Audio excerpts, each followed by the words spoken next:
Work Together 3-2, we're going to be using the journal that we looked at yesterday for the first time. And I'm going to guide you through the following examples. We have a list of accounts there. This is really important in your instructions that you see that we have these accounts. These are the only accounts that we have to choose from. We're not making up any other ones. Every business, when you go through to work on their financials, they'll always give you the list of accounts that they use, and you can't go through and just randomly add other ones. And that is always called your chart of accounts, which is a vocabulary term that you did work on and use already. So we have transactions April 5, 7, and 9, and then we have our instruction number 1 right here. It says journalize the transactions continuing on the next blank line of page 1 of the journal. Source documents are abbreviated as follows: C, check, M, memorandum. So when we look at our journal here, we always work with our journal left to right, getting to our document number, and then we will fill in our columns. You need to remember on a journal, you must have 1 debit and 1 credit. Okay, you can't have 2 debits and you can't have 2 credits. So make sure you always have 1 of each. We have 2 columns for the date. The first one is for the month and the second one is for the date. You will notice we only write the month once. We'll do that at the top of the page, and then we'll continue down putting in the dates. Every transaction is going to have a source document. The source document is going to clue you into what is happening. So be aware of that. We also have 3 columns on our journal which are called special columns. Okay, special columns are columns that have an account title at the top of it. So our first special column when we go across to C is going to be sales. And you will notice that we only have 1 column for sales, and it says sales credit. That is a big clue to you that we're not going to go through and debit sales, because we're just going to keep track of the sales that are happening. Right now in our happy accounting land, we are going to go through and not have any customers return anything to us. Okay? So then we're going to have cash debit, and then we have cash credit as our next set of column totals here.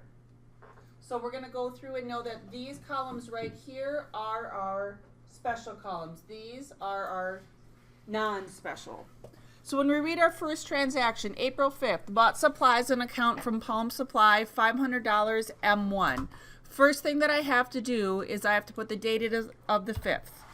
Please remember, in our happy accounting land, debits always go before credits.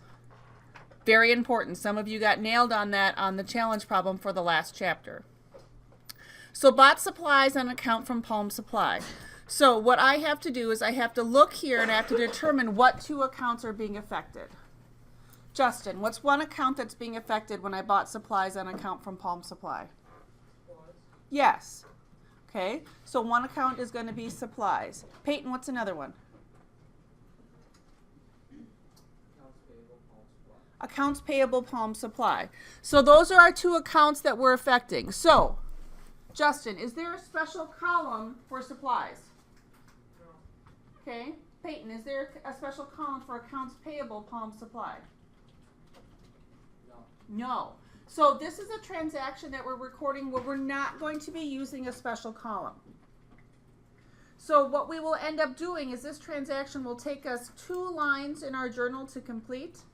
The first line always has to be our debit account. Our second line always needs to be our credit account. Excuse me. So let's start with Justin. Justin, what type of an account is supplies? Is it an asset, liability, owner's equity, revenue, expense, or withdrawal? Asset. Yes. What side of the accounting equation is it on, Justin? Debit. Left? Yeah. So it would make it a debit balance. You were 1 question ahead of me. Okay, so supplies is going to have a debit balance. My question for you, Justin, is with this transaction, do we have more supplies or less supplies? More supplies. So did that mean, is our supplies account going to be debited or credited? Debited. Correct. Okay, so if we just determine that supplies is being debited, what's the other account have to be? Credit. Would you agree? Because you have to have a debit and credit. So if you're going through and look at the transaction, if you can figure out one of them, the other one should be able to be determined. But we're going to run through the questions just because we want to make sure people can get our T account quizzes correctly. Peyton, what type of an account is accounts payable during supply? Liability. It is. How do you know that?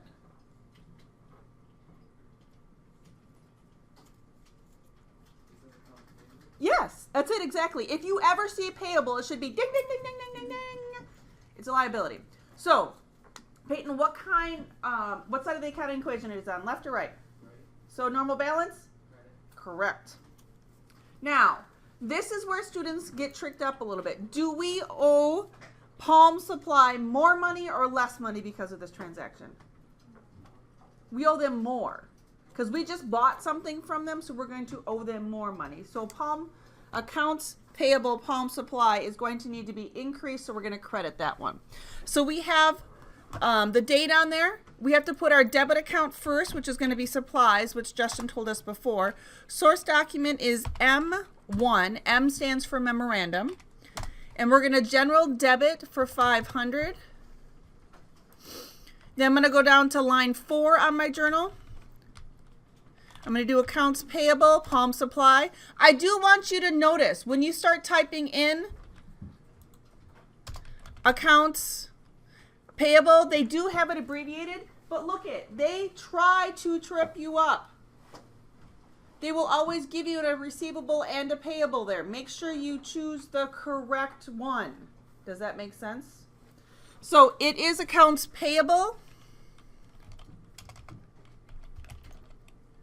Palm Supply, and that is going to be credited for $500. The 7th, paid cash for insurance, $300. C2. Dylan, what's one account that's being affected? Cash. I agree with you. Cole, what's the other account? Cash and prepaid insurance. Now, there's something on this transaction that should make bells and whistles go off. What is it? Give it to me, Hannah. That there's a call for cash. Okay. So our source document is a C. What was my hint on C? C means cash. C means credit. Anytime your source document is a C, you have to be affecting cash as a credit. Ultimate rule. If you remember that, then you're good to go. Because then, what is the other account then? Prepaid insurance, what does that have to be? General. Debit in general. So sometimes if you identify the things that make it stand out, it'll make your life a little bit easier. So I'm going to put the date here of the 7th. Cash has a special column, so I'm going to put in here prepaid insurance. Source document is C2. I'm going to do general debit for prepaid insurance for $300, and I'm going to do cash credit here for $300. Okay, so the next transaction is on April 9th. Paid cash on an account to Palm Supply, $250. The date is the 9th. All right, what's one account? Thank you. Bryce, what's the other account? Agreed. What is going up? What bells and whistles are going in your head? Cash, right? Okay, so if we know cash is being credited, Bryce, what has to happen to accounts payable Palm Supply? Has to be debited, okay? It is going down. Accounts payable Palm Supply is a liability. Once we pay them, the amount that we owe them goes down. So we're going to do accounts payable Palm Supply, C3 is being debited $250. Cash is being credited $250. Now, I want to point out, look right here on this journal. I have R1, C1, M1, and then I go C2 and C3. If for some reason we jumped and went to C7, that should tell you, hey, I think we missed some check numbers. Because you should never be missing a number in between there. Okay? Go ahead and try on your own.